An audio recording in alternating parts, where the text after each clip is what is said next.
Halo semuanya, kembali bersama kami dari kelompok 8. Hari ini kami akan melakukan pembahasan mengenai tukar-menukar. Di sini kami akan membahas mengenai pengertian, kemudian mengenai aktanya, seluk-beluk aktanya, bagian-bagian aktanya, terus mengenai ketentuan-ketentuan, mengenai kegiatan peralihan tukar-menukar.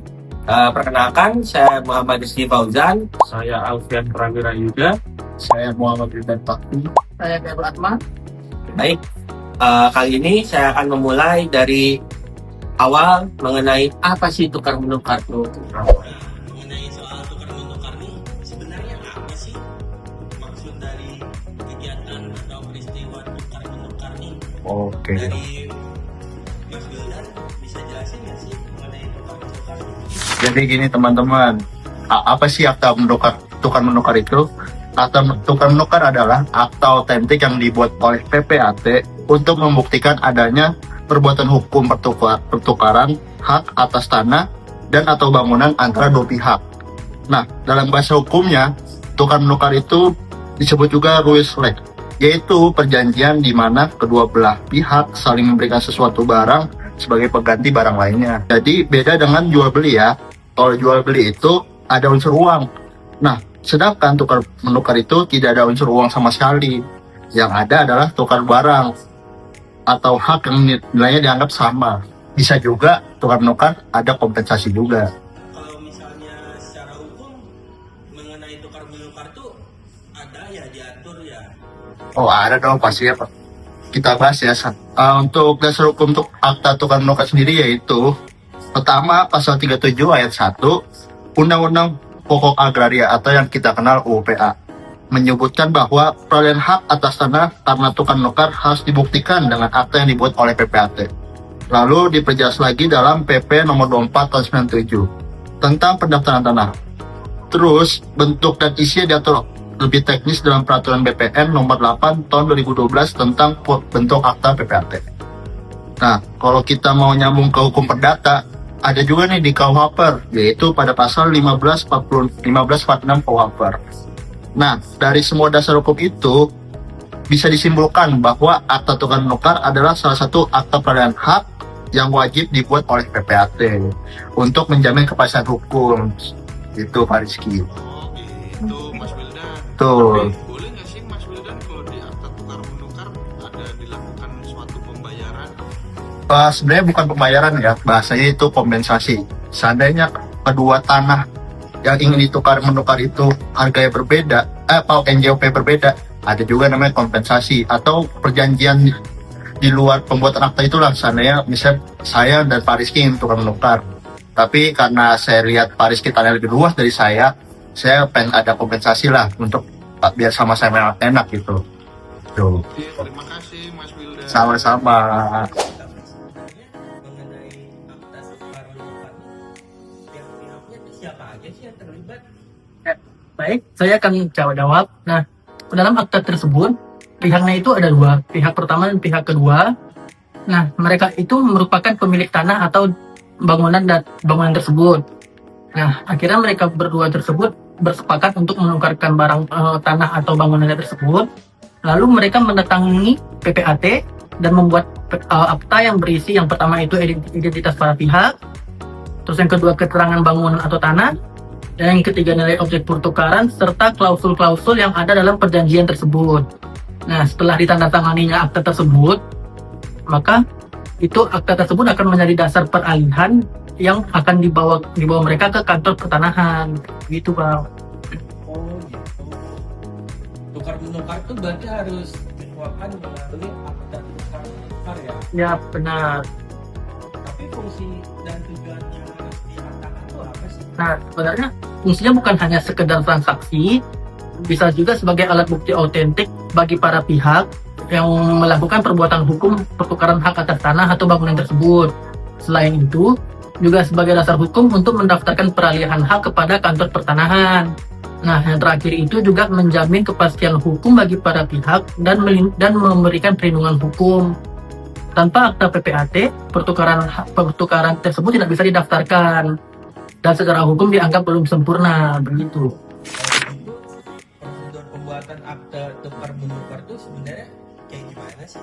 Nah, buat kalian yang masih penasaran gimana caranya bikin akta tukar menukar, ada pun prosesnya sebagai berikut. Yang pertama, verifikasi data tanah dan para pihak. Nah, verifikasi data tanah ini kita harus melihat dulu apakah tanah yang akan dijadikan objek tukar menukar ini tepat sasaran. Artinya yang mana misalnya perorangan ingin menukarkan dengan suatu PT. Jadi harus dilihat dulu akta tukar menukarnya, apakah PT itu nanti bisa memiliki sertifikat atas nama perorangan yang ingin ditukarkan objeknya ini. Jadi kalau misalnya perorangan tadinya memiliki sertifikat hak milik, maka harus diturunkan dulu menjadi setidaknya hak guna bangunan. Nah, kemudian terkait verifikasi data dari para pihak itu melihat dulu apakah seseorang ini yang berkapasitas untuk melakukan tukar menukar ini telah menikah atau belum, mempunyai perjanjian pernikahan atau tidak, sehingga membutuhkan persetujuan dari pihak pasangan ataupun dari pihak yang lainnya. Nah, kemudian ada cek sertifikat. Cek sertifikat ini biasanya dilakukan secara online, melihat apakah sertifikat tanah yang ingin dijadikan objek tukar menukar itu memiliki sengketa hukum atau tidak, atau dijaminkan ke pihak ketiga biasanya. Kemudian ada pembayaran pajak-pajak. Pajak-pajak yang dimaksud adalah pajak balik nama atau BPHTB dan pajak penghasilan atau PPH. Nah, ini harus dilunasi dulu ya teman-teman. Terus penandatanganan akta. Nah, akta ini harus dibuat di PPAT, kemudian sebagai akta otentik. Kemudian penyerahan berkas ke kantor pertanahan untuk pengurusan balik nama sesuai dengan yang ditukar. Tapi kalau mau bikin akta tukar menukar tuh ada nggak sih hal-hal yang harus diperhatikan atau hal-hal penting yang perlu dicermati terkait dengan pembuatan akta PPAT itu, guys? Nah, ini harus penting, harus dicatat baik-baik.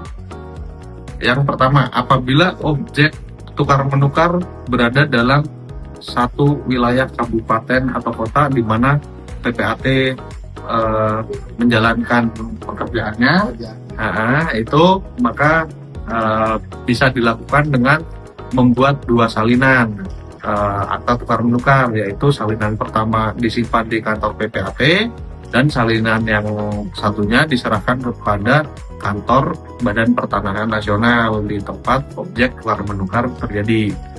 Namun hal ini tidak membatasi apabila objek tukar menukar dilakukan terhadap lokasi yang berbeda. Contohnya misalnya tanah A ada di Jakarta Selatan dan tanah B ada di Jakarta Utara. Ini sangat memungkinkan untuk dilakukan, tetapi harus dilakukan dengan dua PPAT, yaitu PPAT di lokasi tanah yang di Jakarta Selatan dan lokasi tanah yang ada di Jakarta Utara. Nah, salinannya dibuat 3 rangkap.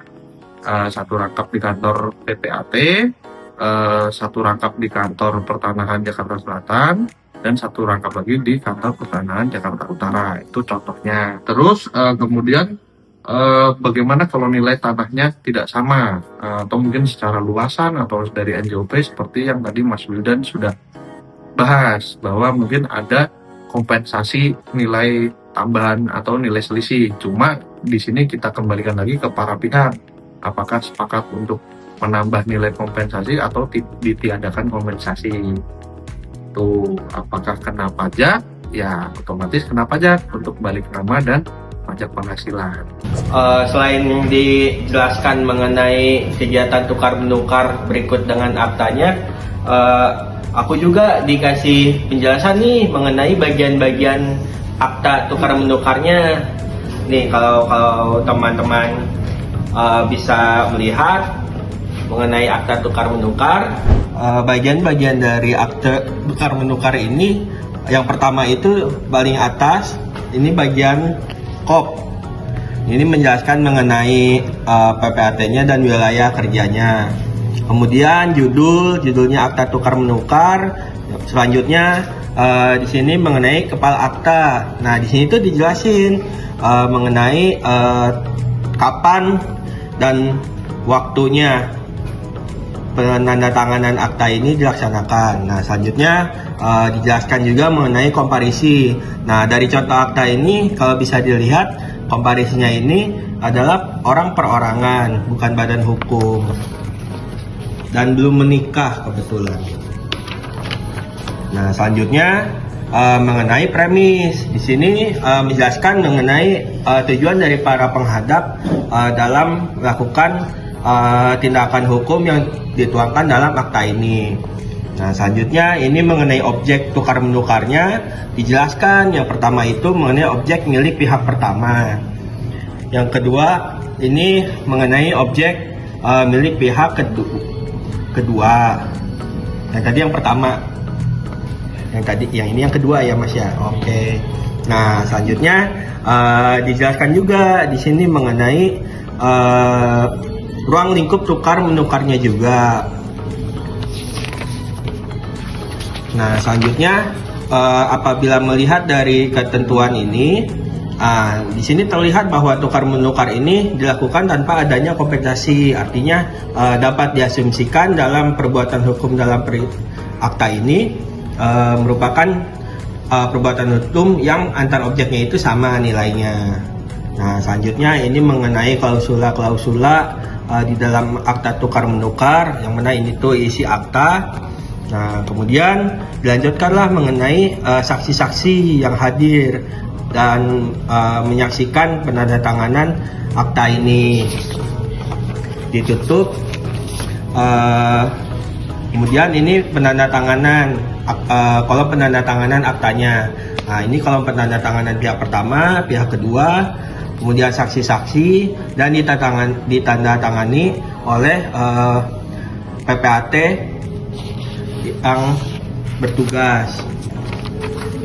Oh iya, dijelaskan juga sebenarnya seharusnya di dalam akta ini, karena berhubung ini draft, pada setiap halamannya itu tetap harus diparah oleh para pihak yang hadir pada setiap halamannya, kecuali di halaman paling terakhir, karena ini sehubungan dengan halaman kolom penandatanganan. Sudah banyak ya pembahasan kita mengenai akta tukar menukar ini. Rasanya kita semakin memahami mengenai kegiatan tukar menukar ini, karena pada dasarnya akta menukar ini sebenarnya bukan formalitas, tapi memang suatu kegiatan peralihan hak yang memang sudah diatur secara hukum dan dapat dibuktikan secara otentik melalui akta tukar menukar ini. Seperti itu. Semoga pembahasan kita kali ini dapat menjadi suatu manfaat bagi teman-teman semua, bagi kita terutama pribadi, dan dapat dipraktikkan sebaik mungkin demi melindungi baik kita sebagai praktisi maupun para pihak sebagai para penghadap. Semoga dapat menjadi manfaat bagi kita semua. Semoga bermanfaat. Semoga bermanfaat.